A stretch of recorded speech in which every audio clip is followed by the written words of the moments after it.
আমার সাথে সরাসরি তার উত্তর দিয়েছে যে আমাদের দলের ভেতরে এমন গ্রুপ আছে, এমন এমন ফ্যাকশন আছে যারা সরাসরি উগ্রবাদীদের সাথে সংশ্লিষ্ট।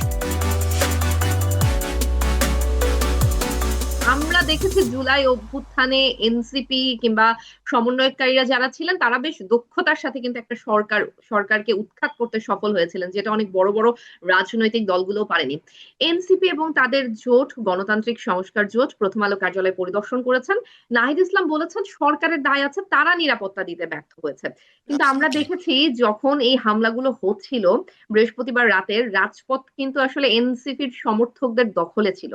তখন কিন্তু তারা একটা আসলে অংশের একটা পরিস্থিতি, একটা অংশের একটা অংশ ছিল একটা অংশের তাদের কাছ একটা থেকে অংশ। কিন্তু, এনসিপি নেতাদের কাছ থেকে কিন্তু পরিস্থিতি সামাল দেওয়ার কোনো উদ্যোগ আমরা দেখতে পাইনি, কিংবা কারেক্ট। তাদের কোনো ফেসবুক পোস্ট দেয়, একটা এনসিপি কারেক্ট। নেতা যদি একটা ফেসবুকে একটা পোস্ট দেয় আমরা দেখি যে লাখ লাখ হচ্ছে যে শেয়ার হয়ে যায়, কমেন্ট হয়ে যায়, সেটা নিয়ে অনেক করেনি। বেশি তোলপাড় হয়। করেনি। আমরা কিন্তু সেরকম কোনো কিছু দেখিনি।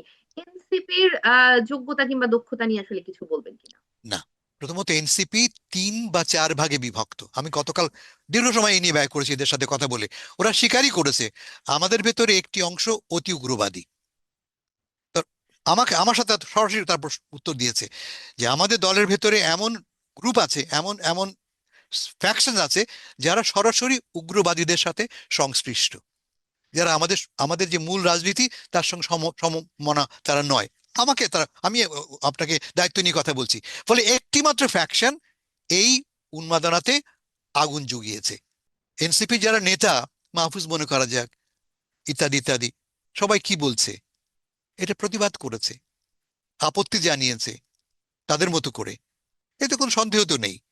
ফলে আমি এনসিপি কে দোষ দিচ্ছি না। আমি আমি দোষ দিচ্ছি আমাদের এই বর্তমান রাজনৈতিক ডামাডোলের মধ্যে এমন একটা ফ্যাকশন সামনে চলে এসছে যারা চায় বাংলাদেশকে ব্যর্থ হতে, বা যে বাংলাদেশ আমরা চাই সেই বাংলাদেশকে ব্যর্থ করতে।